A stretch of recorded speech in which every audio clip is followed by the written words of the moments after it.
Nestlé et Nestlé Health Science sont des pionniers de l'ajout d'oligosaccharides du lait maternel dans les préparations pour nourrissons et celles pour la prise en charge nutritionnelle de l'allergie aux protéines de lait de vache ou APLV. Le lait maternel contient des nutriments bien connus comme les protéines, les lipides, les glucides, les minéraux et les vitamines dont le corps a besoin pour grandir. Mais le lait maternel contient également des composants fascinants appelés oligosaccharides du lait maternel ou Human Milk Oligosaccharides en anglais.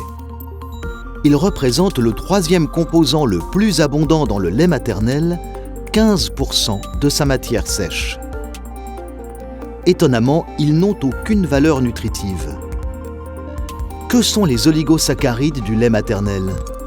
D'où viennent-ils? Saccharide est un mot qui est synonyme de glucide. Il en existe 4 types. Les monosaccharides, les plus simples, sont composés d'une seule molécule, comme le fructose et le glucose. En ajoutant une deuxième molécule, on obtient des disaccharides, comme le sucre de table ou le lactose. Lorsque la structure se compose de 3 à 10 molécules, on parle alors d'oligosaccharides, comme les oligosaccharides du lait maternel, et les plus grands saccharides, composés de 10 molécules ou plus, sont appelés polysaccharides.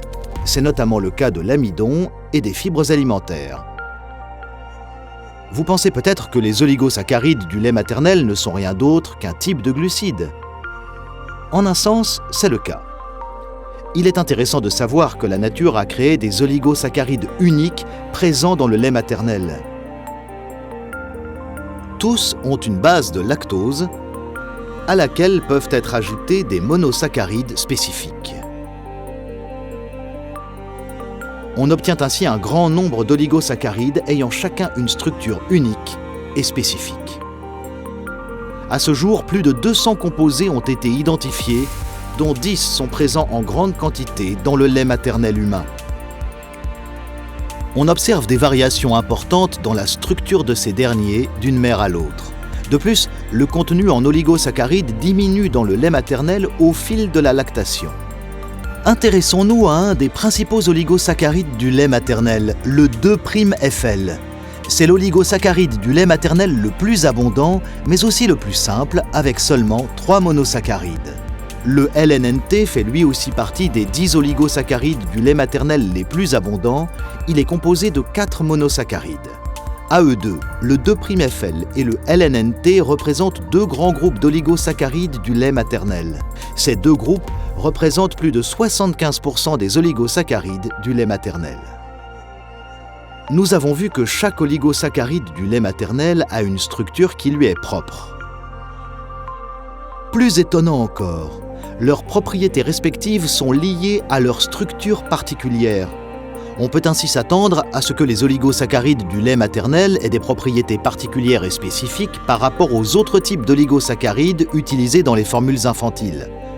Certaines préparations pour nourrissons sont actuellement enrichies avec des oligosaccharides comme les FOS ou fructo-oligosaccharides, un composé préparé à partir du fructose, ou les GOS ou galacto-oligosaccharides, préparés à partir du sucre du lait de vache, le lactose.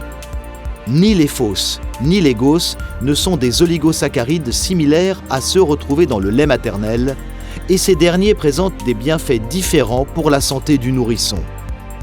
Pour résumer ce que nous avons découvert pour l'instant, les oligosaccharides du lait maternel sont des composants non nutritifs présents principalement dans le lait maternel et représentant 15% de sa matière sèche, ce qui en fait le troisième composant le plus abondant.